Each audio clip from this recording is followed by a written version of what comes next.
Meus amigos, minhas amigas, bem-vindos ao canal do Instituto de Economia da UFRJ. O meu nome é Ronaldo Bicário e esse é o Conversas sobre o Mundo Contemporâneo. Hoje o nosso tema é o Brasil no mundo no meio da pandemia. Para discutir esse tema hoje, nós temos aqui os nossos colegas, o Eduardo Costa Pinto. Tudo bem, Eduardo? Tudo bem, Ronaldo. O Numa Manzatti. Tudo bem, Manzatti? Pronto para mais um debate? O nosso Luiz Carlos Delorme Prado, nosso decano. Tudo bem, Prado? Pronto para mais um debate? Tudo bom? Talvez o nosso mais jovem, né? Eduardo Baixa. Pronto para mais um debate? Mais uma bola rolando, Baixa? Vamos lá. Boa noite a todos. Bem, senhores, o tema de hoje é o Brasil no mundo no meio da pandemia. Aqui a gente está parafraseando, né, o grande Guimarães Rosa, né, com seu Grande Sertão Veredas, o diabo na rua no meio do redemoinho. Então, o Brasil também aqui, nós temos um Brasil no mundo no meio da pandemia. Mas, nesse exato momento, tem uma maneira particular do Brasil estar no mundo e uma maneira particular do Brasil também estar nessa pandemia, que não tem muito a ver com o nosso passado. Então, eu ia começar logo essa discussão hoje, lembrando para vocês que vocês encontram também esse nosso programa no nosso podcast do canal IE-UFRJ, onde vocês podem ouvir também esse programa. E, começando hoje essa nossa, mais uma rodada do nosso programa, eu começaria, Prado, o Brasil no mundo no meio da pandemia. O que tem diferente dessa vez do Brasil estar no mundo, também do Brasil estar nas pandemias? O Brasil sempre foi um país que se relacionou com o mundo de uma maneira muito pragmática, sempre a partir da percepção dos seus interesses, que dependendo do governo, essa percepção é diferente. A percepção dos interesses brasileiros durante os governos do PT era diferente dos governos do PSDB, mas sempre foi uma inserção muito a partir da percepção do que quais eram os objetivos domésticos do Brasil, em especial os objetivos econômicos. É claro que o governo do PT tinha uma percepção de interesses diferentes do governo do PSDB. No caso do PT, procurava ganhar alguma margem de manobra no âmbito da América do Sul, não se opunha à posição americana, mas procurava ser um pouco mais flexível. E no caso do PSDB, mais próximo das posições americanas, da atração tradicional de investimentos internacionais com maior ênfase em cima da globalização, mas os dois muito pragmáticos. Este governo se caracterizou por ser muito pouco pragmático em comparação com os outros e, ao contrário, o tipo de inserção internacional muito mais voltado pela sua percepção de valores, os valores da extrema-direita mundial. A própria relação com os Estados Unidos é menos uma relação institucional com o país e muito mais uma relação com uma facção, com um grupo que é da extrema-direita, em especial com esse governo Trump. Isso também se reflete domesticamente na medida em que o tratamento da pandemia tem sido também pautado por um comportamento pouco pragmático e muito irracional. A defesa de um determinado tipo de medicamento, não porque esse medicamento fosse recomendado ou não, porque ele, de certa maneira, repetia o que Trump colocava nos Estados Unidos, a defesa da cloroquina. No caso específico do Brasil, muito diferente de como o Brasil enfrentou outros eventos internacionais, uma pandemia como a HIV. O Brasil teve uma participação muito importante, só para lembrar que no governo Fernando Henrique Cardoso, o Brasil, inclusive, defendeu a concessão compulsória de patentes, de licenças de caso de patente, bateu de frente com os Estados Unidos nesse caso. Foi um período, inclusive, que desenvolveu genéricos. O Serra, na época, era ministro de Relações Exteriores. E, mais recentemente, no caso da Zika, o Brasil também teve uma participação muito positiva, identificando a doença, procurando apontar os problemas relacionados a isso. Nesse sentido, nós vivemos uma situação excepcional, tanto da forma com que nos relacionamos com os outros países, mas como na forma em que domesticamente estamos tratando um evento como esse. Esse comportamento mais caótico, não que esse governo não tenha também interesse econômico, os seus apoiadores claramente têm, mas o que move o governo é menos a ênfase na defesa desses interesses e mais desses valores da extrema-direita e e flertar com o comportamento, com o irracionalismo, com o anticientificismo e não com um enfrentamento claro e objetivo dos desafios trazidos pela pandemia. Eu acho que vou passar para o Numa. O Numa tem, eu acho, informações interessantes sobre esse tema. Seria interessante ouvi-lo também, Numa. Vou passar logo a bola para você, logo no começo do programa. Obrigado, Luiz Carlos. Sim, em relação à questão justamente essa questão específica da projeção do Brasil do ponto de vista das políticas sanitárias, é interessante observar que o Brasil, ao longo dos últimos 40, 50 anos, adquiriu uma projeção interessante assim nessa questão. Aí eu vou compartilhar com vocês um artigo que saiu ontem, no dia 19, sobre essa capacidade do Brasil de enfrentar, de lutar contra as epidemias. E, bom, como vocês podem ver aqui, o Brasil já foi conhecido, já foi considerado como um país de vanguarda no tratamento das epidemias, como foi apontado pelo Luiz Carlos no caso da epidemia de AIDS, por exemplo.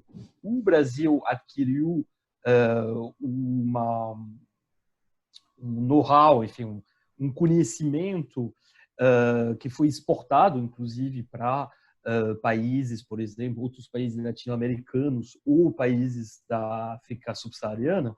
E, então, o Brasil tem estruturas de pesquisa, estruturas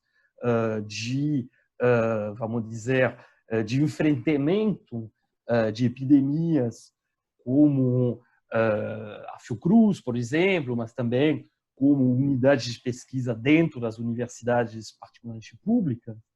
E o Brasil tinha conseguido ganhar, vamos dizer assim, essa projeção. Interessante, portanto, observar que a dificuldade atual de enfrentar a epidemia, a certo grau de desorganização, particularmente do Estado federal no enfrentamento da epidemia, tem mais a ver com escolhas políticas e com, vamos dizer, uma falta de compromisso público na luta contra a epidemia do que com a ausência de estruturas. Tá? E, nesse sentido, eu acho que é interessante justamente a gente falar, isso é um aspecto específico, mas é importante também falar de um aspecto mais geral desse posicionamento, tanto interno quanto externo, no Brasil. E, bom, passaria a palavra para o Eduardo Costa Pinto, né, que vai falar um pouco para nós.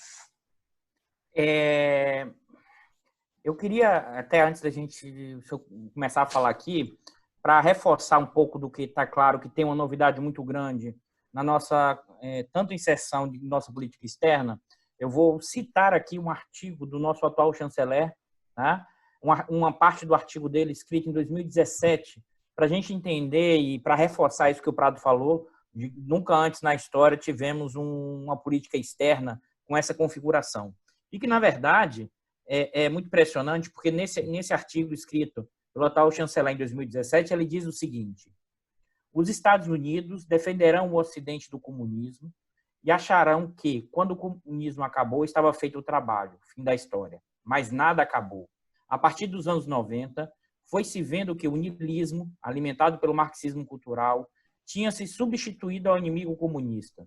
Na verdade, pode-se argumentar que o comunismo soviético era apenas um entre tantas máscaras desse niilismo fundamental que procede Lenin e Stalin, procede Marx, procede Nietzsche, que vem dos filósofos ateus cristãos que prepararam a Revolução Francesa.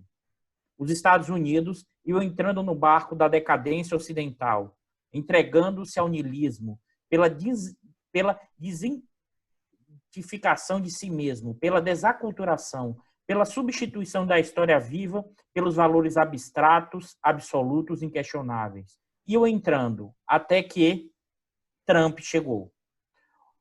Observe, e aí ele continua em outro trecho. O Ocidente pós-moderno da desconstrução de todos os significados é também um Ocidente politicamente correto da imposição de significados, de criação de tabus, da proliferação de pensamentos. O que essa passagem do nosso atual chanceler deixa muito claro que foi um chanceler indicado pelo Olavo de Carvalho, pela uma conexão com o pensamento de extrema-direita norte-americano, como o Prado bem alertou. É uma ligação direta com o Trump e com a extrema-direita norte-americana, que está baseado na ideia do antiglobalismo, na guerra cultural e o inimigo externo ou interno. E por que eu acho que é importante ressaltar esses pontos? Porque isso, a condução dessa política está associada às ideias do chanceler, mas ele foi colocado exatamente por ter essa visão nesse momento. Então tem sim, aí eu queria reforçar, como o Prado destacou, tem uma visão, tem uma estratégia, né, de inserção externa e desse alinhamento incondicional que está muito mais associada à questão de valores do que à questão econômica. Ou seja, uma ligação direta com esse processo. A questão toda é que, nesse momento, no meio da pandemia, até como o Numa alertou, esse tipo de inserção externa, dada a nossa desarticulação interna, gera um completo caos de coordenação e de procedimentos. Aquilo que o Numa colocou agora, a gente já foi, em termos de pandemia, considerado referência internacional e, inclusive, de apoio, como o Prado falou, quebra de patentes. O que a gente tem hoje, nesse momento, não. Como eu, pelo menos, vejo a delineação do que a gente está vivendo nessa configuração de política externa. Olha, eles enxergam que tem um mundo em decadência, um mundo em caos, e eles acham que precisam salvar o mundo. Mas salvar o mundo como? A partir do alinhamento com o Trump, né? Que o Trump está salvando os Estados Unidos, está salvando o mundo, né? Do perigo orientalista, comunista, russo e chinês. Assim, eu sei que isso vamos dizer assim, a gente para e olha, isso é uma irracionalidade total, mas o que é importante, mais do que compreender a irracionalidade, é entender que esses atores vão se mover com esse elemento. Acho que esse é um ponto importante, isso, em termos de política, é completamente novo da tradição que a gente viu até então. Eu acho que a discussão toda, e aqui por isso que tensiona, porque o antiglobalismo está no cerne desse ponto. Né? Só que, ao mesmo tempo, dentro do governo, em outros segmentos, a questão do liberalismo econômico, né, vai no sentido contrário à ideia do antiglobalismo. Observe que tem uma tensão aí, e essa tensão vai sendo conduzida, e aí, nesse sentido, uma completa desestruturação. Então, é um alinhamento com valores, só que isso vai gerando o quê? Efeitos completamente negativos do tipo de alinhamento, do tipo que a gente consegue ganhar com esse tipo de negociação. Não tem um rumo, um projeto específico associado ao tipo de sucessão que o Brasil deseja nesse momento. É um completo alinhamento total, nunca visto antes na história, a um governo de plantão dos Estados Unidos. Acho que esse é o ponto que eu queria destacar nesse momento. Queria fazer algumas observações a partir do que vocês falaram. Na aula magna de abertura do curso do Instituto Rio Branco, né, curso de formação de diplomatas, não me recordo agora se desse ano ou do ano passado, o chanceler reafirmou esses pontos, né, que o Eduardo colocou agora há pouco. Ele coloca a política externa brasileira se pautou por um pragmatismo historicamente, fazendo vista grossa para questões morais. Tá? Mas devemos tomar os valores morais como diretriz da política externa. Tá? Não dá para fechar os olhos para as questões morais. Tá? Então, quer dizer, esse alinhamento com os Estados Unidos não se dá por razões econômicas. Tá? É por uma questão moral, por uma identificação com o projeto representado pelo atual presidente dos Estados Unidos, o Trump. né? No caso de uma derrota do Trump, a ver exatamente como é que vai ficar esse arranjo e essa relação com os Estados Unidos. Então, é um alinhamento automático, tá? Sem questionamento. Tá? E que se dá, ainda que, só para completar o raciocínio, eu queria levantar mais alguns pontos, ainda que possa criar problemas do ponto de vista, ou perdas do ponto de vista econômico. Tá? Porque é um projeto a partir de uma perspectiva moral. Né? O que é interessante observar é que há elementos das falas do chanceler que também podem ser encontrados ou próximas a militares que estão que fazem parte do governo, né? Que já lançaram ideias parecidas, né? Sugerindo uma eventual nova Guerra Fria, tá? Na qual o Brasil teria que se posicionar, teria que escolher um lado. Tá? Então, claramente, né, se for exatamente isso que eles têm em mente, né, de uma futura Guerra Fria, claramente está se escolhendo um lado, né, são os Estados Unidos, em detrimento de questões comerciais e econômicas em muitos casos. Tá? Agora, aí tem duas coisas. Do ponto de vista econômico, um alinhamento que signifique choque com a China traz uma série de prejuízos, pode trazer uma série de prejuízos em função da posição que a China ocupa hoje nas relações comerciais com o Brasil. Né? Se eu não me engano, podem me corrigir, o principal parceiro econômico do Brasil. É o principal. Né? É o principal. Né? Eu queria checar antes do programa, acabei não conseguindo, mas tinha quase certeza absoluta. Né? O principal parceiro econômico, o principal parceiro comercial do Brasil. Né? Então, isso necessariamente um desgaste trará prejuízos, né? Em alguma medida, em algum momento. Né? Está trazendo prejuízo do ponto de vista do combate à pandemia, que a China é, no momento, o país mais preparado para fornecer ajuda, né, do ponto de vista de equipamentos, né, para países que estão sofrendo com a pandemia. Então, já houve alguns eventos em que isso foi possível observar isso. Agora, a minha última observação, tá, é que, no meio desse processo, há a questão dos interesses das Forças Armadas, não? E da visão estratégica das Forças Armadas. Por quê? Por dois motivos. Bom, que as Forças Armadas... há uma quantidade enorme de militares fazendo parte desse governo. Então, de algum modo, as preocupações dos militares estão muito presentes nas decisões de governo. E o segundo é um ponto que o Manuel Domingos, um especialista em questões militares, apontou, é a grande dependência do Brasil dos Estados Unidos do ponto de vista de artefatos bélicos, de equipamentos. Tá? Então, haveria um interesse das Forças Armadas nesse alinhamento com os Estados Unidos, posto que os Estados Unidos são o principal fornecedor de equipamentos e material para as Forças Armadas e também onde nossos militares vão fazer cursos de especialização. Né? Então, se tem uma série de questões aí que se sobrepõem nessa discussão da estratégia do Brasil no mundo e do Brasil no mundo no contexto da pandemia. Um ponto que merece ser chamado a atenção, que o ministro Ernesto Araújo tem falado muito do discurso da defesa dos valores ocidentais. No entanto, a natureza do discurso que ele faz é um ataque aos valores ocidentais. Os valores ocidentais são aqueles da Revolução Francesa.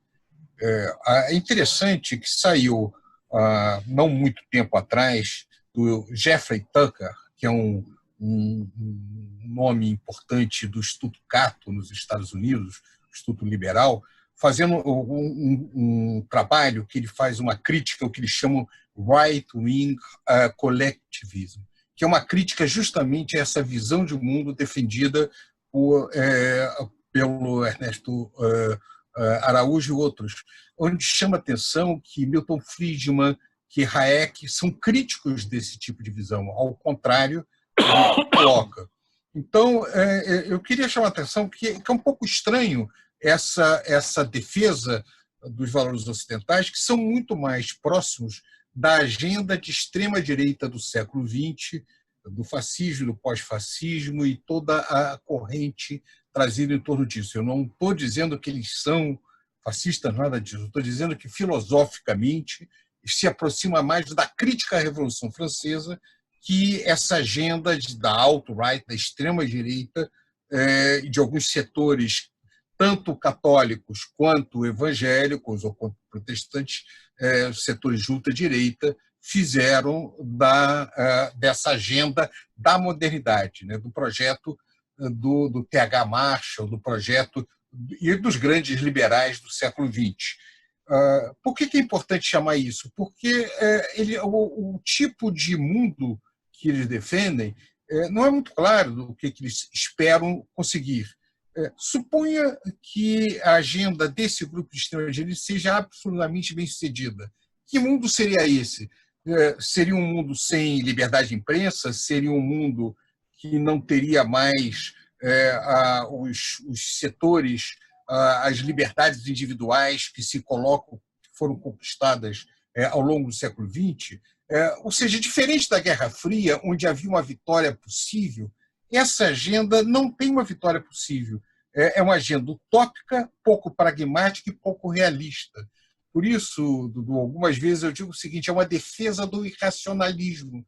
Não é uma agenda factível, que ao final possa ser alcançada, mas em vez de trazer ordem, traz caos, traz desordem.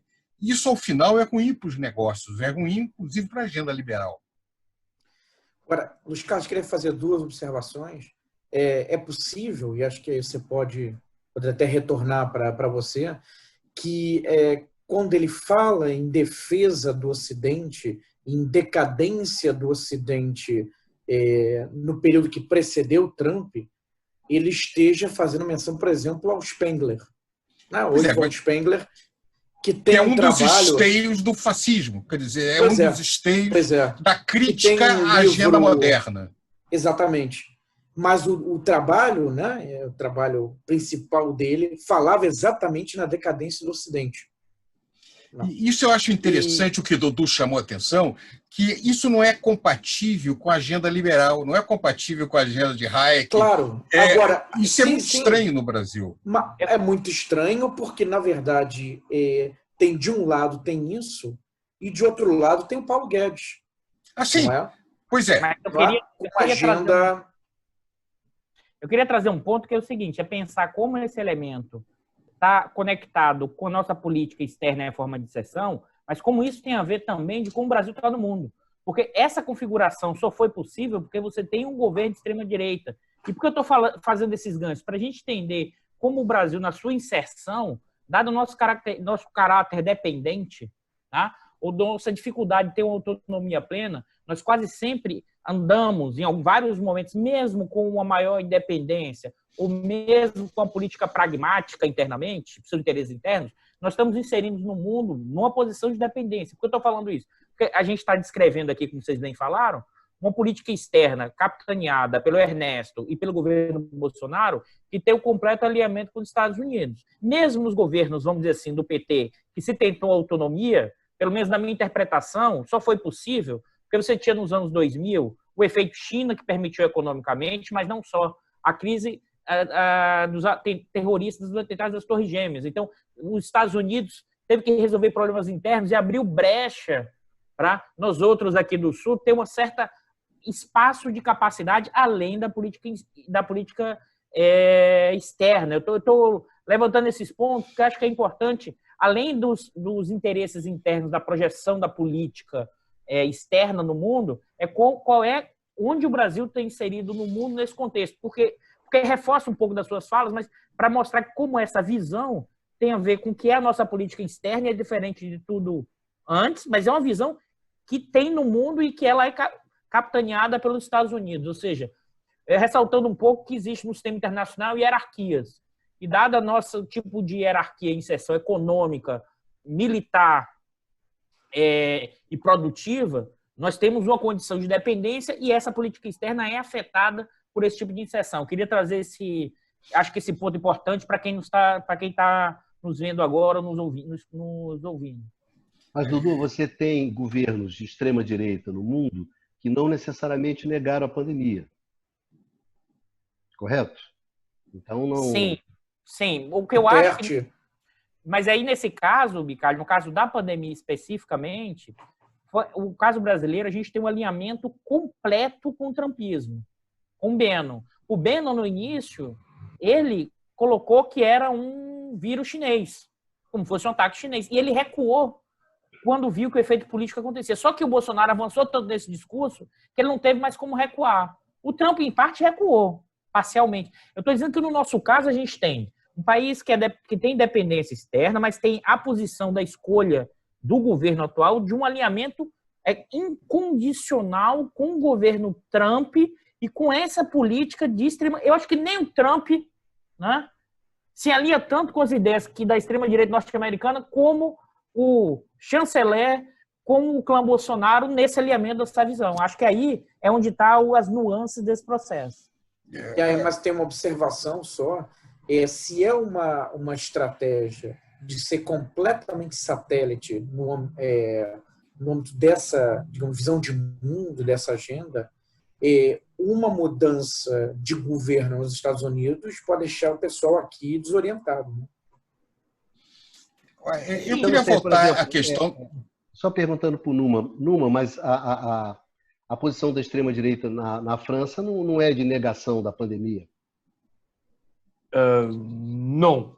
Em relação a isso, eu acho que a questão frente à pandemia há um certo consenso na maior parte dos países, qualquer seja a posição no espectro político, em relação à necessidade de ter medidas de enfrentamento, passando pelo isolamento social, pelo investimento maciço num sistema de saúde. A negação, uma certa negação da realidade que a gente observa no Brasil e que a gente observou, pelo menos, a nível do Estado Federal, no caso dos Estados Unidos, são elementos muito específicos, muito particulares. Né? Nesse sentido, como falaram os companheiros, eu acho que realmente o caso do Brasil tem muito a ver com um alinhamento sistemático com a posição, assim, com as atitudes do Trump. Não falar com alinhamento com os Estados Unidos, acho que é difícil falar disso, porque os Estados Unidos não são monolitos. Não é? Você tem dentro deles, inclusive, como a gente observa no Brasil, depois autoridades locais, que sejam nos estados ou nos municípios, nos condados, né, vão tomar medidas muito mais assim vigorosas para enfrentar a pandemia. E aí também com muita heterogeneidade, mesmo que a gente observa no Brasil, na verdade. Então, mas eu acho que essa visão, no caso do Brasil, essa visão do governo federal, enfim, dos seus representantes, ela tem muito mais a ver com alinhamento ideológico cego do que outra coisa. Né? E particularmente com os Estados Unidos, uma característica geral da extrema-direita. Tá? Esse é o verbo, por exemplo, se você for pegar o caso na Europa, da Hungria, a Hungria houve um enfrentamento relativamente eficiente, né, da pandemia, com taxas de mortalidade, inclusive, muito baixas, se foram comparadas com países da Europa Ocidental. Então... Só para pegar esse gancho do Numa, o Orbán, na Hungria, usou a pandemia politicamente também para aumentar seu poder, fazendo com que o Congresso concedesse poderes especiais para ele, que, aliás, foram até revertidos há relativamente pouco tempo, muito por pressão da União Europeia. É um governo de extrema-direita que usou a pandemia para alcançar determinados fins, mas não foi de maneira nenhuma uma política doméstica irracional, ao contrário, foi, como o Numa falou, voltada claramente aos interesses domésticos dele para alcançar determinados fins. No nosso caso, foi muito mais caótico. Eduardo, eu não explico a política doméstica brasileira a partir do conceito de dependência. Eu acho um mau conceito, porque a autonomia relativa que o Brasil tem é muito grande. É um país periférico, ele não tem capacidade, ele depende da sua... A acumulação de capital do Brasil está inserida internacionalmente, mas, ao longo de diversos momentos, se mostrou que, não apenas no caso do Brasil, mas de outros países, você tem uma razoável autonomia de capacidade de ação. O resultado da nossa situação atual é muito mais a partir da nossa dinâmica interna. O que explica a extensão da extrema-direita foi realmente interesses e políticas internas. Claro, tem uma ajuda internacional aí no balanço das instituições, mas tem muito a ver também da maneira em que nós construímos o enfrentamento dos nossos problemas. De qualquer maneira, o que eu queria chamar a atenção, isso me parece que é a coisa mais interessante, como é que a separação dos interesses econômicos e dos interesses políticos ou ideológicos, no caso da extrema-direita, se apresenta no caso do Brasil. Porque, mais uma vez, a ideologia da extrema-direita é uma ideologia fortemente intervencionista, tradicionalmente. É claro que há muito debate na literatura econômica recente dessa aproximação de segmentos da extrema-direita com o neoliberalismo radical. Mas, mesmo hoje, quando nós vemos no caso da Hungria, o mesmo no caso lá das Filipinas, e as críticas feitas por setores de liberais não no sentido americano, liberais no sentido ocidental, dizer, setores da direita econômica americana com referência a uma visão, o que eles chamam de hegelianismo de direita, inclusive, é interessante. O Jeffrey Tucker chama isso de uma visão hegeliana de direita, a tentativa de você buscar uma utopia. O liberalismo é o oposto de uma visão utópica de sociedade, ele tenta trabalhar com argumentos muito mais simples e muito menos totalizantes. O discurso desse núcleo duro do governo é um discurso na defesa de uma ordem utópica e, portanto, difícil de realizar. Como é que você vê o choque das questões econômicas com uma visão política tão pouco pragmática nas relações internacionais? Você acha até que ponto isso se chocaria ou não com os interesses, por exemplo, do agrobusiness? Ô Prado, eu acho que antes até de avançar na questão do choque, como eu fui citado nominalmente, eu acho que tem escolhas e interesses dado o tamanho da crise, mas eu queria reforçar, pensando no nosso tipo de inserção em 3 dimensões. Uma dimensão financeira, ou seja, nós não temos moeda de curso internacional. Uma dimensão produtivo-tecnológica, que a gente perdeu muito nos últimos tempos, a questão industrial, a questão de produtividade e a questão militar, que essa, então, é completamente em termos de armamento. Assim, eu sei que nós somos responsáveis pelos nossos problemas, mas a gente tem que, eu pelo menos acho, eu não estou usando a ideia do conceito de dependência, porque aí tem vários, Fernando Henrique, teoria da dependência marxista, não é esse ponto que eu estou falando, dado o que é você tem um sistema internacional fortemente hierarquizado, quais são as nossas capacidades dentro desse sistema financeira, produtiva, tecnológica e militar, para que tipo de projeção a gente tem capacidade não. Por que eu estou falando isso?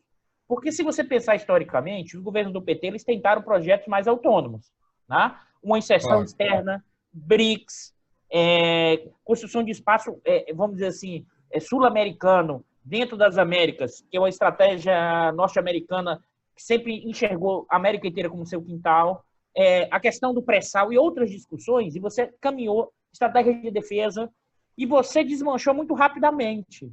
Eu sei que tem problemas internos, mas a gente tem que também, eu acho, Eu entendo que esse governo atual, essa política externa, é como se eu estivesse estilhaçando tudo, mas tem também uma trajetória anterior que eu acho que é importante a gente colocar nessa interpretação, porque senão parece o seguinte: sai o Bolsonaro e a gente resolveu o nosso tipo de inserção de política externa. Eu acho que já tinham elementos, trajetórias, que vai de o tipo de inserção produtiva tecnológica, como, onde, em qual lógica. A gente já tinha perdido o bonde. Tá? E mesmo nos governos do PT, nessa tentativa, a gente se tornou um grande exportador de commodities para a China. Na questão de produtividade, também. Na questão de moeda de custo nacional, a gente está longe, a gente não tem moeda conversível. E na questão militar, a gente perdeu toda a nossa capacidade de criar, né, capacidades de defesa num território. Então, assim, eu entendo, eu acho que tem esse efeito desse descolamento político-ideológico, como você falou, na questão da estratégia, mas tem também o quanto a gente avançou em algumas dimensões de certa autonomia e a gente não compreendeu os efeitos do sucesso. E qual foi o sucesso? Sim, uma reação de atores internacionais poderosos, né, que desestabilizaram determinado movimento. A questão é que a gente não conseguiu reagir e nem entender os efeitos, os ganhos dessa coisa positiva, que vai BRICS, que vai uma inserção diferente. A gente saiu, e acho que se você olhar, até o Numa alertou sobre isso numa conversa que a gente estava em off aqui, até antes, que na verdade, esse elemento e essa dificuldade, esse recuo já começa, inclusive, ao longo do governo Dilma. Né? Isso já muda na questão das relações, mas é antes. A trajetória econômica do tipo de inserção também já é anterior a isso. Eu acho que é importante jogar isso nesse balanço, porque a minha preocupação é o seguinte: senão a gente coloca tudo na conta do Bolsonaro, a gente sabe que o Bolsonaro é responsável por muita coisa, por essa lógica de extrema-direita, e se parece assim, tira o Bolsonaro, cai o Bolsonaro, os problemas do Brasil estão resolvidos. A minha hipótese é que não é só isso. A gente já tinha, no caso da nossa inserção, uma trajetória complicada já no segundo governo Dilma. No governo Temer, já não era a lógica dos anos 90, mas tinha um tipo de pragmatismo, abertura, setor de petróleo, abre tudo.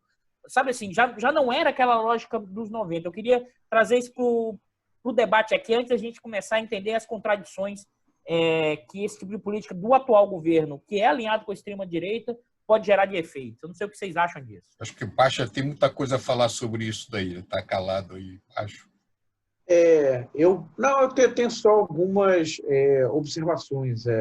De fato, há uma mudança digamos, de estratégia, né, de rumos que precede Bolsonaro. Né? Em alguns elementos até tendo a concordar ainda na Dilma, mas a ruptura, a inflexão mais significativa com a ascensão do Temer e a ponte para o futuro. Né? Com uma agenda mais liberal, colocando esses termos. E o Bolsonaro, na verdade, leva a coisa mais longe. Né? Agora, no meio desse processo, nós pensarmos dessa agenda de abertura, enfim, em sentido amplo, também tem um fator exógeno, vamos chamar assim, que é a Lava Jato, né? Criando uma ideia, por exemplo, de que intervenção estatal, etc., está fortemente associada à corrupção. Né? O que ajuda também a desconstruir um tipo de modelo que estava se esboçando a partir do Lula, né? Nos governos do PT. Agora, então, eu tenho mais uma coisa para pontuar sobre isso. São realmente só observações, né? Só algumas tinturas. Né? Baixa. Só um comentário que eu acho importante, que os efeitos da Lava Jato sobre a questão das construtoras, e essas construtoras eram ponta de lança da internacionalização das empresas brasileiras em várias regiões. Um dos braços da política externa, ele foi desestruturado ali. Então, eu queria ressaltar isso para fazer o gancho. Uma boa observação. Quais foram as empresas que mais sofreram com a Lava Jato, a partir do processo da Lava Jato? As multinacionais brasileiras. Né?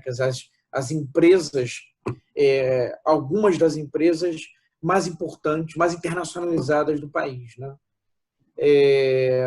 E a última observação que eu tenho a fazer, mas que aí é um elemento que esse governo acentua, né, leva para um outro patamar, né, que é, por exemplo, a questão da política do setor de educação, né, para as universidades. O processo de asfixia das universidades, né, podendo levar também todas as sugestões, né, de que, enfim, seriam espaços para arregimentar militantes políticos, formação de militantes políticos, etc. Isso vai impactar, talvez os dados ainda não mostrem, mas em continuando nessa direção, isso vai impactar a capacidade de pesquisa e desenvolvimento do país, né? Seja pela perda de capacidade, pelo enfraquecimento das instituições de fomento, né, de pesquisa, próprio dificuldades, né, das universidades para tocar o seu dia a dia, e também pela fuga de cérebros, né, de pessoas professores, pesquisadores diante da piora das condições de trabalho, que têm eventualmente contatos no exterior, convites, começam a ir para fora, né? Então, o processo de evasão de cérebros, né, do brain drain. Então, isso teria implicações muito sérias do ponto de vista da capacidade de inserção do Brasil nas cadeias globais de valor, enfim, na inserção externa do Brasil doravante. Mas são pinceladas, né? Elementos que eu queria chamar a atenção. Deixa eu pegar aqui, Dudu, pegar uma questão que é uma questão, quer dizer, que é a minha primeira questão, só para recompor um pouco isso aqui. Tem uma maneira de estar no mundo e tem uma maneira de estar no meio da pandemia, né? Sem dúvida que, nesse momento, você tem uma maneira de estar no mundo que é diferente da maneira como nós tradicionalmente estivemos no mundo, e tem também uma maneira diferente de estar numa pandemia em relação ao nosso passado. Nós já tivemos capacidade, né, de enfrentar com muito mais força isso. Ou seja, então, nesse sentido, quer dizer, esse governo ele representa uma ruptura, ele representa um momento que é diferente daquele momento que a gente viveu antes, né?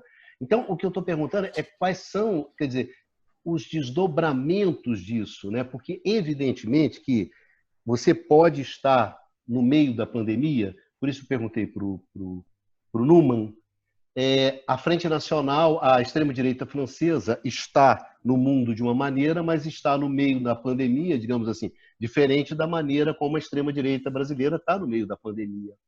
Quando a gente fez o programa sobre a África, talvez, se eu não me engano, assim, a Tanzânia tinha uma posição não me lembro se era a Tanzânia, não era a maioria dos países africanos que estavam no meio da pandemia como nós estamos no meio da pandemia, né? Então, mesmo quando a gente pensa no espectro da extrema-direita, não é uma característica, ou seja, nós estamos numa maneira muito particular hoje de estar no mundo e de estar no meio da pandemia. É essa questão que eu acho que representa uma ruptura importante no caso brasileiro, né?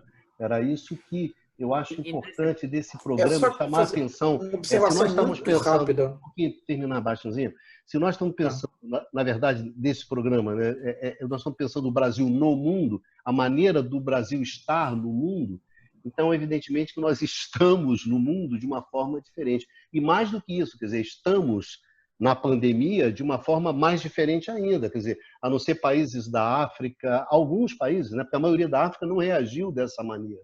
Também não é a posição do Trump. O Trump começou negando e agora, né, não é a mesma coisa. Quer dizer, nós estaríamos com quem nessa Posso posição? fazer uma observação? Só uma observação? Quem seriam nossos parceiros de viagem? De fato, é uma estratégia, né, uma abordagem muito idiosincrática, né, a brasileira. Se pegarmos os diferentes grupos aos quais o Brasil pertence, né, países da América Latina, países da América do Sul, países em desenvolvimento, BRICS, até países com governos com uma orientação mais próxima à extrema-direita. São raríssimos os casos de países que estão tendo uma abordagem análoga à brasileira no que tange a pandemia. Então, realmente, esse é um aspecto muito chocante, né? Na África, a Tanzânia, né? A Tanzânia. E a Tanzânia tem países da América Central, né? Eu acho que é difícil. Eu não acho que necessariamente seja a nossa jabuticaba, não. Porque eu acho que tem. Acho que tem porque não tem estratégia. Porque tem um alinhamento. Você faz movimentos sem pensar a estratégia na frente. Porque eu acho que nós somos o que o Trump gostaria de ser, mas que as instituições não deixaram nos Estados Unidos a eleição ele ser completamente desse jeito no combate à pandemia. Assim, é porque a gente seguiu um alinhamento completo igual ao Trump. Quando o Trump percebeu que ia ter um problema naquele ano eleitoral, quando começou a reação, o Trump recuou, mas continuou tuitando cloroquina, as instituições seguraram ele. Aqui não. Aqui é como se o Bolsonaro, né, o clã Bolsonaro, quisesse levar adiante o que o Trump propôs e não conseguiu. Eu acho que isso teria uma lógica do próprio discussão da pandemia, né? E é como se fosse assim, a nossa famosa síndrome do vira-lata levando ao exposição. É tipo assim... Olha, eu queria fazer uma observação. Deixa eu pegar porque eu vou sair. Tá. Fica só um segundinho mais baixozinho. Dudu, olha só, eu queria te perguntar o seguinte, quer dizer, em off, né? Da seguinte maneira, quer dizer, o Bolsonaro... isso é uma posição do Bolsonaro ou é uma posição de parte da elite brasileira que não tem coragem de ir para frente defender isso e bota o Bolsonaro ali na frente? Então o Bolsonaro fica com todo o custo, o Bolsonaro fica com todo, digamos, o ônus e, digamos assim, de tal maneira que pessoas que são consideradas pessoas de bem, ou sei lá, não expressam isso em público, mas apoiam por baixo do pano, tá certo? Ou seja, até que ponto é o Bolsonaro, que seria uma excrescência, ou, evidentemente, uma parte da elite brasileira que, na moita, apoia a excrescência e depois fala, mas que absurdo, né? Que falta de modos, né? Tem que falar o Dudu. De uma parte da elite. Botar Dudu para falar, que até porque eu estou sentindo que vai vir fração de classe agora. Vai ser fração de classe. Agora, até o amigo do Dudu da Bahia que escuta a gente, né, que acompanha o nosso programa, depois eu queria retornar um ponto do Dudu, que ele falou, a questão de identificação. Você tem uma agenda da direita, uma agenda internacional, que o Brasil teria em comum com outros países. Agora, nós temos uma parte que tem a ver com a nossa jabuticaba, sim, a meu ver. Eu acho que a extrema-direita veio do Brasil para ficar, mas dentro da extrema-direita você tem agendas e agendas. Nós estamos num momento muito particular cuja qualidade da gestão é muito ruim. E o que nos diferencia de outros países, isso eu concordo com o Basta, é que é uma gestão muito idiosincrática. Nós poderíamos ser um governo de extrema-direita, mas lidar com um pouco mais de pragmatismo a uma situação. O vírus não tem um vírus de direita, nem de esquerda, nem neoliberal, nem qualquer coisa. Ele vem e afeta todo mundo igual. E o enfrentamento disso, como no caso, por exemplo, da Hungria, o Orbán usou isso para atrair, de certa maneira, um aumento do apoio para implementar uma política de centralização de poder. E fez isso, aparentemente, de forma bem-sucedida. Que é o oposto do Trump, né, Prado? Que é o oposto do Trump. Que é o oposto do Trump. O Trump, ele divide, mas o Trump divide com estratégia, porque é uma economia gigantesca, que é a economia americana, tem uma capacidade de atuação, aí faz toda a diferença. E a estratégia protecionista dos Estados Unidos tem um fundamento econômico. Claro, não é à toa que o grupo vinculado ao Cato, os setores realmente libertários americanos, atuam contra o Trump, porque o Trump defende o protecionismo. Claro, ele usa de maneira pragmática, ele reduz impostos dos muito ricos, mas isso é estratégia extrema-direita, mas protege, entre aspas, a nação contra o interesse externo. Aqui é uma coisa muito estranha, porque, embora o governo tenha um discurso nacionalista, é provavelmente o governo menos nacionalista que nós temos registros, certamente, desde o início da República. Mas eu acho que o Trump, ele é muito mais pragmático, né? Tem um gogó, tem um jogo de cena que ele faz, mas ele é muito mais pragmático, ele tem uma estratégia mais clara. Isso não tem a ver, inclusive, com os militares. Só para terminar, imagina o que um tenentista diria se o tenentista jamais vestiria com uma roupa americana ou com uma bandeira americana. Ele entraria em crise ao fazer. Isso não tem nada a ver com a tradição histórica brasileira, mesmo com setores ligados aos interesses militares que eram realmente nacionalistas. Mas é por isso que você usou o termo eram, Prado. Eu vou voltar aqui. Eu acho que a nossa inconsistência, que você está chamando que é a inconsistência do Bolsonaro, eu vou voltar para a pergunta do Bicalho. Não é inconsistência. Porque é o único lugar do mundo que a extrema-direita é neoliberal. Não existe nenhum lugar do mundo, nem o Trump, nem qualquer lugar do mundo, a gente tem extrema-direita, tem elementos de extrema-direita com neoliberalismo. Essa é a hipótese que eu tenho defendido o tempo inteiro, que aqui é a nossa jabuticaba. Mas não é por causa da cabeça do Bolsonaro, nem é por causa da cabeça dos militares. É porque para o Bolsonaro chegar ao poder, foi o andar de cima, as frações de classe, essas elites, que viram uma oportunidade de não de fazer um projeto de extrema-direita, mas de voltar do projeto tradicional deles. Qual é? Reduzir custo da força de trabalho, reduzir papel do Estado. Eu não acho que isso seja, na verdade, uma contradição do Bolsonaro.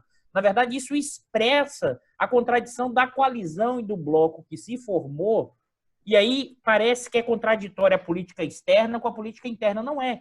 São interesses dos mais diversos, e o Bolsonaro, e aí, reforça essa visão. Do lado da política externa, e aí eu já queria fazer dos impactos, olha, eu vou botar alguém que é antiglobalista. Então, isso pode estar em contradição com quem?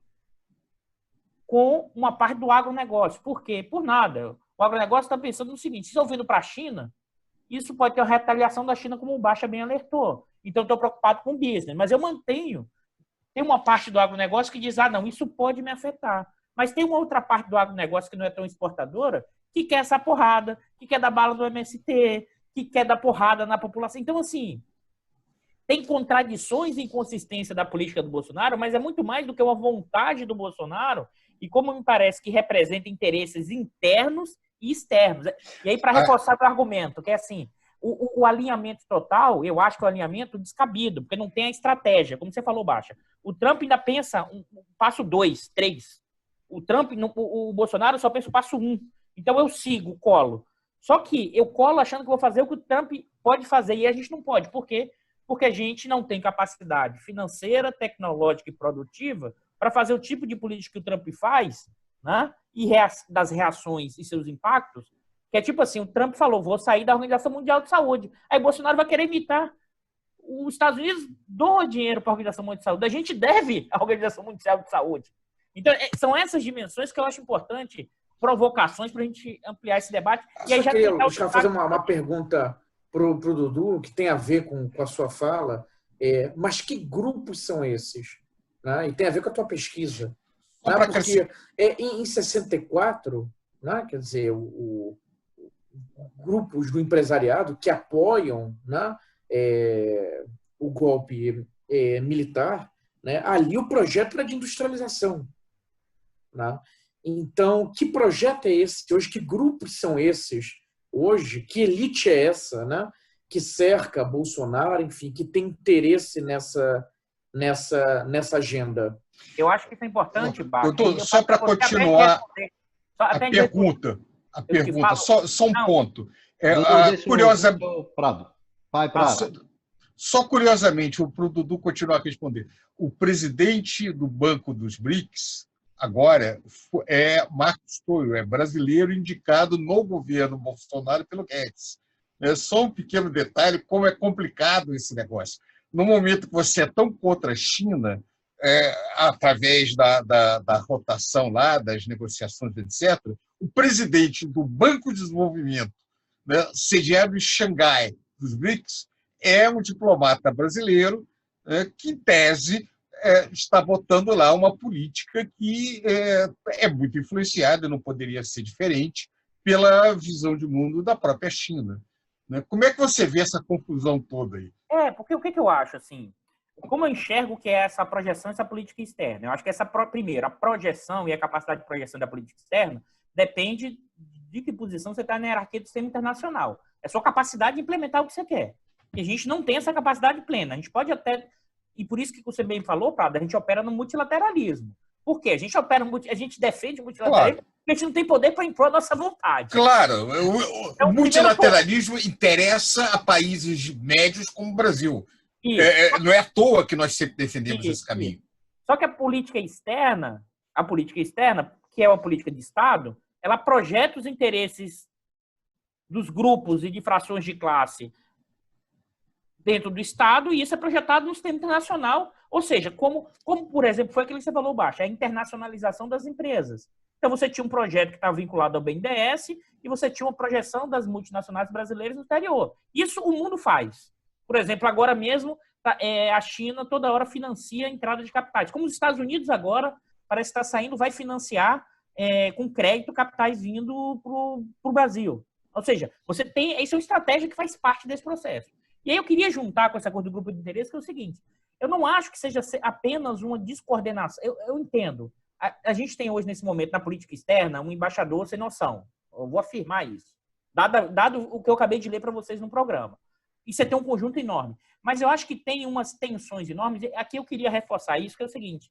A gente sempre fica dizendo que essa elite não tem um projeto. A gente tem que ter cuidado com isso. Porque eles têm um projeto. E eles estão ganhando o projeto. E porque eles estão ganhando o projeto, eles não têm um projeto de nação. Isso é outra coisa. Mas o projeto deles é se manter no poder a qualquer custo e ganhar dinheiro. Né? É interessante a gente pensar sobre... É porque a gente fica pensando do nosso olhar, e esses caras é o seguinte... Tudo bem, mas quais são esses grupos, Dudu? Quais são esses grupos? É só um dado. Qual é o bloco do poder, para usar a tua terminologia? Vamos lá. Você tem, primeiro, as frações financeiras, os bancos. A lucratividade dos bancos continua altíssima. Para você ter ideia, eu dei uma olhada nos fundos de investimento. O patrimônio líquido que é o dos fundos de investimento, hoje gira em torno de 2,3 trilhões de reais. Ou seja, é o estoque de riqueza da galera. Ou seja, é o estoque de riqueza do indivíduo, é o pessoal e parte empresarial. Se você olhar na crise, despencou quase 5%, 6%. A gente está falando em redução de 300 bilhões. Hoje, né? Já voltou crise 2015, 2016. Não, isso eu estou falando na crise agora, eu estou falando na pandemia. Agora, tá, desculpe. Estou falando assim, pandemia, tá. Crise da pandemia. Tá. Crise da pandemia. Tá. Quando o Armínio, quando o pessoal todo foi ao Jornal Nacional, todo mundo virou keynesiano e virou plano macho. Depois desapareceu. Sabe por que desapareceu? Porque, você tem ideia, a Bolsa já voltou para um patamar que está quase igual a dezembro, sendo que a economia vai cair 6% esse ano. Então, assim, esse segmento, a perda dele vai ser pequena. O agronegócio, esse que a gente estava falando, se você olhar a base das exportações, as exportações vão crescer esse ano. Porque você tem uma super safra e a China continuou comprando alimentos, porque os alimentos não foram afetados. O que foi afetado é mineral, petróleo, mas alimentos, o core duro do agronegócio, alimentos, vai bombar. Então, assim, por isso que toda hora, se você observar, o que é que tem agora? Olha, passar reforma, passar ajuste. Então, só que tem inconsistências, Prado, que, por exemplo, a parte do agronegócio tradicional, o Brasil profundo, os caras que, assim, a questão social é resolvida a bala, o Bolsonaro expressa isso. Só que isso pode afetar no efeito China. Então, os caras ficam assim, olha, vamos moderar o Bolsonaro, vamos com calma, porque ele está ganhando dinheiro. Mas do lado interno, esses caras fecham. E eu acho que a política externa, é claro que tem exageros, claro que tem uma dimensão, a questão ambiental tem um peso enorme, isso pode afetar investimento, mas não é uma coisa que é desgarrada completamente do que a gente está vivendo. Eu acho que esse que é o ponto que eu queria ressaltar. Bom, e tem os grupos também do grupo de varejo, que aí eu posso interromper aqui, não tem tanto interesse. O âncora da Mancorada, que eu acho que a gente já estouramos o nosso tempo. Então, eu gostaria de encaminhar uma pergunta para cada um de vocês, para todos vocês, um pouco recuperar o início da discussão. Né? o tema do programa hoje era o Brasil no mundo no meio da pandemia. Tem uma maneira de estar no mundo, tem uma maneira de estar no meio da pandemia. Nesse exato momento, quer dizer, tanto essa maneira como o Brasil está no mundo, como a maneira como o Brasil está no meio dessa pandemia, ela representa uma certa ruptura com uma maneira como nós nos colocamos no mundo e com uma maneira como nós enfrentamos as pandemias anteriormente. Né? Então, tendo essa perspectiva do Brasil no mundo, onde a questão da pandemia é um ponto desse do Brasil no mundo, porque o mundo está no meio de uma pandemia, era isso que eu ia perguntar para vocês. Quer dizer, esse novo normal, quer dizer, essa nova maneira do Brasil estar no mundo e essa nova maneira do Brasil estar na pandemia, que também representa um monte de coisas, quer dizer, isso veio para ficar? É isso aí? É isso aí, Prado? Eu acho que não. Eu acho que muitas coisas, mais uma vez, eu acho que a agenda da extrema-direita veio para ficar. Mas o enfrentamento, o momento em que o Brasil está vivendo é um momento muito peculiar. Nem todo governo de extrema-direita, como nós colocamos aqui, eu me lembro de um programa que nós fizemos que nós mostramos que há um certo descolamento entre a orientação ideológica e a eficiência com que as pandemias foram enfrentadas. Tem uma autonomia, tem muitos detalhes específicos domesticamente. Suécia, por exemplo, né? Suécia e várias outras situações. Então, não dá para explicar exatamente isso. Agora, é claro que na África, etc., que é claro que o governo brasileiro olhou muito ao Trump, e eu concordo integralmente com o Dudu quando ele diz o seguinte: olhou sem poder. O Brasil não é os Estados Unidos, né? Mais uma vez, esse é um governo muito pouco nacionalista, apesar de se vestir de verde e amarelo. É muito estranho você um governo que se diz nacionalista, mas não defende agenda de interesse nacional, defende valores abstratos, que ele diz que, mais uma vez, é defesa do Ocidente, que também não é uma crítica à agenda do Ocidente pós-Revolução Francesa. Então, é muito peculiar. Então, nesse sentido, é muito provável que um outro governo, mesmo um governo muito conservador, terá traços que não serão tão radicais, tão extremos como este que está aqui agora. O que não quer dizer que as elites brasileiras não tenham uma agenda muito pouco inclusiva. Não é à toa que o Brasil tem uma das piores distribuições de renda entre todos os países do mundo. E a agenda civilizatória nossa passa justamente por tentar conter essa parte desestabilizadora de parte dessas elites econômicas que, como você diz, trabalha numa agenda de retorno de curto e médio prazo e não na construção de um país viável em médio e longo prazo, com mínimo de estabilidade política e com avanços civilizacionais. Eu acho que isso é uma outra disputa que a gente tem. Mas a pergunta, eu entendo que muitos dos elementos atuais ficam sim, mas o grau de desordem que nós temos atualmente, isso é um governo que produz muita desordem internacional e domesticamente, não deve ficar a médio prazo, sob pena de realmente inviabilizar não apenas interesses de natureza social, mas até a permanência de ganho dos negócios. Ele é pouco funcional. Baixanzinho, deixa eu pegar aqui o baixo. Acho que... Baixanzinho, é isso aí. Tem uma maneira indo na linha, né, uma visão muito próxima do Luiz Carlos, o bolsonarismo, né, continua, né, com ou sem Bolsonaro, enquanto ator político. Enquanto ator político vai continuar, isso veio para ficar, realmente. Agora, enquanto projeto de poder, né, pode ser que seja realmente, digamos, uma situação extrema e muito peculiar que a gente está vivendo agora. Eu tenderia a endossar esse ponto do Luiz Carlos. Agora, por outro lado, quando se observam as discussões acerca de frente ampla, né, de uma alternativa política ao Bolsonaro, da parte dos partidos, né, dos movimentos de centro-direita, uma baixa disposição a ceder no que diz respeito à agenda econômica, né, a agenda neoliberal. Tá? Então, aparentemente, o que eles defendem, ou pelo menos parte desse grupamento, é uma volta ao Temer. Né? É uma volta ao Temer. Né? A agenda, aquela agenda de, enfim, Temer colocou a emenda constitucional dos gastos, o Temer fez a reforma trabalhista, o Temer estava encaminhando a reforma previdenciária, só que com mais estabilidade política, sem tanta sem tanta instabilidade, declarações bombásticas e ataque ao meio ambiente, enfim, um ataque aos grupos, enfim, às pautas identitárias. Então, aparentemente, o que uma parte da elite, pode-se dizer assim, que é um retorno ao Temer.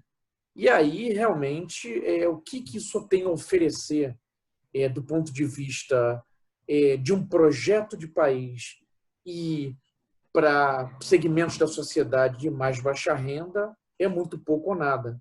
Né? Então, na verdade, continuam pontos de interrogação. Numa, eu ia te perguntar isso. Tem uma Com essa fala, Bicalho, eu vou ter que me despedir aqui do pessoal, ter que sair um pouquinho mais cedo hoje. Bom, um abraço a todos. Até a próxima. Até a próxima. Tchau. Até a próxima, até sábado que vem. Próxima semana. Numan, tem uma maneira de estar no mundo e tem uma maneira de estar no meio da pandemia. Né? Eu ia aproveitar um gancho, quer dizer, para fechar essa questão, para você, quando você olha a extrema-direita francesa, tem uma maneira de estar no mundo e tem uma maneira da extrema-direita francesa estar na pandemia. Aproveitar você aqui nessa último toque, quando você compara com o Brasil, com a extrema-direita brasileira que está no poder? Bom, eu acho que, como tinha falado um pouco antes, acho que bom, tem uma questão de ter uma certa falta de pragmatismo observado aqui, mas além dessa questão, eu acho que além da própria questão da pandemia, tem uma questão que acho que foi pouco discutida na nossa conversa, até porque o tema era vasto, né? Que é a questão da posição do Brasil dentro da América Latina. Tá? O Brasil, por ser, de longe, a maior economia e o maior país em termos territorial e também a maior população da América Latina, particularmente da América do Sul, deveria, assim, exercer uma posição privilegiada, particularmente na questão da economia, ao puxar a economia do resto da região. E houve um tempo, assim, nos anos 2000, desculpe, né, do período Lula, uma tentativa do PT, uma tentativa de integração produtiva, que na verdade é uma ideia antiga dos estruturalistas latino-americanos, do Prebisch, do próprio Furtado, de você criar um mercado maior, né, integrado, e mais do que isso, de ter um espaço onde, vamos dizer, políticas de demanda efetiva, políticas industriais possam, assim, ter lugar. Com a conexão que isso, infelizmente, é algo que vai sendo abandonado, já, eu acho, no governo, no final dos governos do PT, particularmente no Dilma II, e o Brasil deixa de ser essa locomotiva, entre aspas, da demanda sul-americana. E a conexão que a gente pode fazer com a pandemia tem a ver justamente com a questão, por exemplo, dos equipamentos e dos insumos médicos. Poderia imaginar uma das políticas industriais mais factíveis no espaço sul-americano seria isso: você criar um complexo de saúde que é apoiado numa demanda do Estado, ou seja, você pode praticar uma política de encomendas públicas e desenvolver esse setor que aí teria um impacto positivo do ponto de vista tecnológico, do ponto de vista da geração de emprego de alto nível e, potencialmente, também na inserção externa, numa diversificação produtiva da pauta exportadora com elementos muito melhores, assim, com, vamos dizer, bens muito mais sofisticados. Isso não está mais dentro dos planos. Isso, na verdade, começa a sair vamos dizer, da pauta já no início dos anos 2010. E óbvio que nos sucessivos governos de direita, que seja do Temer ou no governo Bolsonaro, é algo que deixa de existir. E acho que nisso a própria liderança econômica que deveria exercer o Brasil, ela desaparece, a tal ponto que a Argentina, por exemplo, com a recente mudança de governo no ano passado, vai adotar uma proximidade, do ponto de vista produtivo, comercial, muito maior com a própria China. E, nesse sentido, para o Mercosul, a proximidade com o Brasil deixa até por conta das posições, vamos dizer, antagônicas que manifestou o governo brasileiro durante a eleição contra o presidente Fernandes, vai deixar de existir. E o Brasil, hoje em dia, não somente não exerce esse papel de fonte de demanda efetiva para a região, não exerce um papel de liderança tecnológica que deveria ter, né, pelas suas características, e ainda por cima passa a ser visto como um perigo de desestabilização em termos sanitário e até em termos econômicos, né? Isso verba o isolamento progressivo que marca a posição do Brasil dentro da América do Sul. E não só do ponto de vista econômico, não só do ponto de vista, vamos dizer, da inserção externa. Então, é só isso que eu queria falar, algumas observações. Bom, Eduardo Costa Pinto. Vou tentar ser breve. O Numa sempre no final ele traz coisas provocadoras que a gente às vezes não curte no programa. Ele é fogo, ele fica aí quietinho quando vem. Isso. Mas acho que, pegando o gancho do nome do Prado, Prado. Como Prado é muito mais, vamos dizer assim, um lord inglês, fez doutorado na Inglaterra, ele fala assim, tem um governo ruim. Não, Prado, é um governo tosco. É evidente que dificilmente a gente terá um governo tão tosco quanto esse. Assim, isso eu não tenho dúvida nenhuma. Vou usar essa linguagem. A gente, assim... Por quê? Porque o Bolsonaro é aquele acidente que acontece, aquela tempestade perfeita, que dificilmente se repetirá nesse padrão. Você vai ter outros elementos de extrema-direita.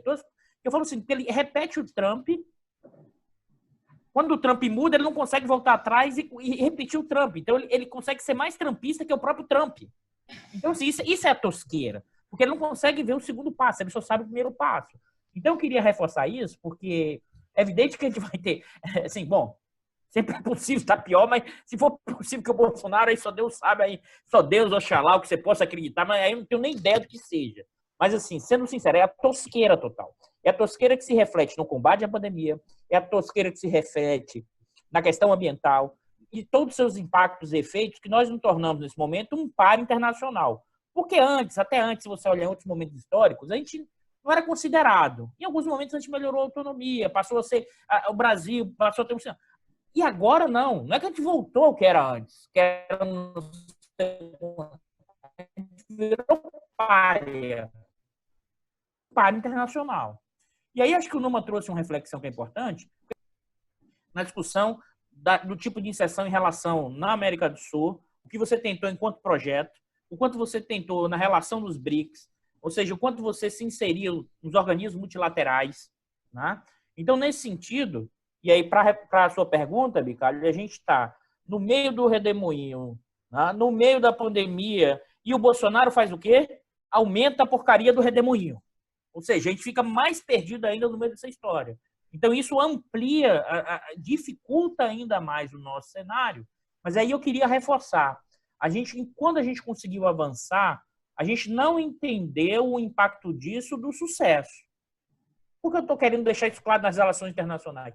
Porque à medida que você sobe ou tenta subir, quem está em cima te empurra para baixo.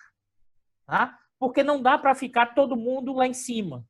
Essa é a máxima do sistema da hierarquia, do sistema internacional e das suas hierarquias, no plano do poder econômico e político. Tá? Isso é o que acontece ao longo da história. Você tem um clube muito pequeno lá em cima.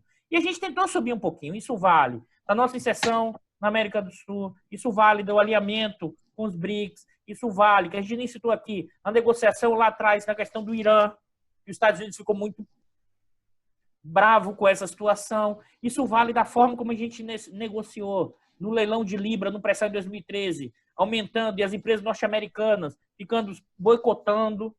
E a gente achou que, como a gente foi sempre soft power, os caras não vão reagir.